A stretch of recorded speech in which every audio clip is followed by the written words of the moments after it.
Hi friends, నేను ఇవాళ బచ్చలాకు బజ్జీలు వేసి చూపిస్తున్నాను. ఫస్ట్ ఉప్పు వేసాను,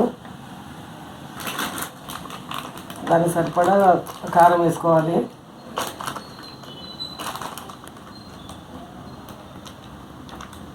కారం అండి, కొంచెం కారం ఎక్కువ తినే వాళ్ళైతే కొద్దిగా ఎక్కువ వేసుకోవచ్చు, లేదంటే కారం తగ్గించుకోవచ్చు. తర్వాత వచ్చేసి పిండి మనకి కావాల్సినంత వేసుకోవాలండి. నేనైతే ఒక 2 కప్పులు వేస్తున్నాను. 2 కప్పులు వేసాను. తర్వాత వచ్చేసి ఇది మంచిగా సరిపడా వాటర్ కలుపుకోవాలి. ఇది అంటే పిండి మరీ లూజ్ కాకుండా ఉండాలండి. పిండి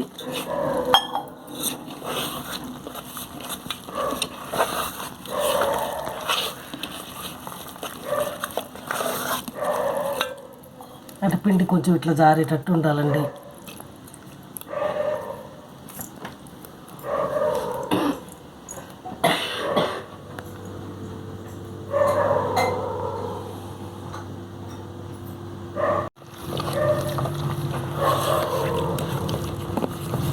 మరీ లూజ్ ఉండొద్దు, మరీ గట్టిగా ఉండొద్దు అండి. మనం ఆకు ముంచి వేసేటప్పుడు మంచిగా సరిపడా వచ్చేటట్టు ఉండాలి.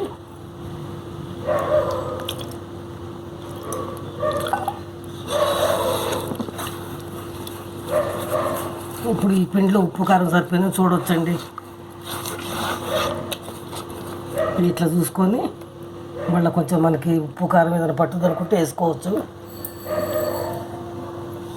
సరిపోయిందండి, బాగా వచ్చింది.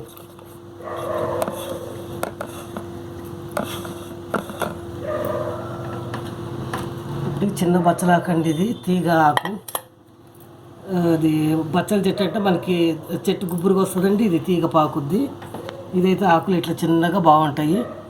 ఇట్లా ఇట్లా ముంచి ఇట్లా వేసుకోవాలండి. ఇట్లా ముంచి ఇట్లా వేసేసుకోవాలి. ఇది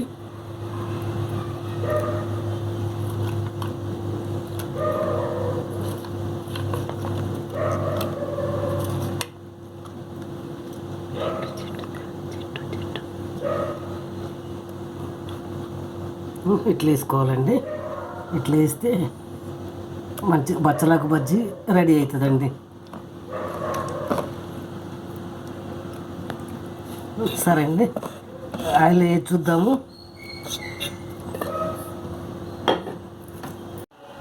వేస్తున్నానండి. ఈ ఆకు నిండా కొంచెం ఇట్లా వేస్తే చిన్న చిన్న బిస్కెట్ల మాదిరి వస్తాయండి. ఇది మా ఇంటి బచ్చలాకండి, తీగ బచ్చలు వచ్చింది. దీంతో బాగుంటాయని వేస్తున్నాం. అప్పుడప్పుడు వేసుకుంటామండి మేము. ఇట్లా వేస్తుంది, చాలా బాగుంటాయండి. టేస్టీగా ఉంటాయి. ఈ కాడ కొంచెం పొడి తెంపుకున్నా బాగానే ఉంటుందండి. ఇది కాడతో సహా తినేసేయచ్చు. చూసారా?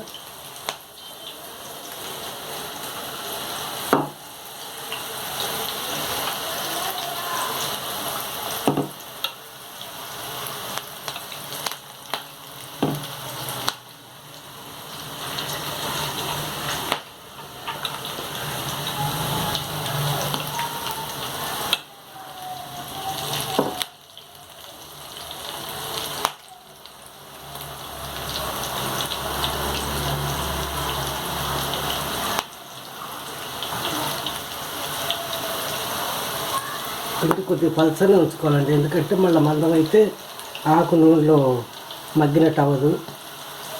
పిండితో పాటు ఆకు కూడా మంచిగా అయిద్దండి. ఇది నూనెలో ఎప్పుడైనట్టు అయింది. ఆకుతో సహా తినేసేయచ్చండి.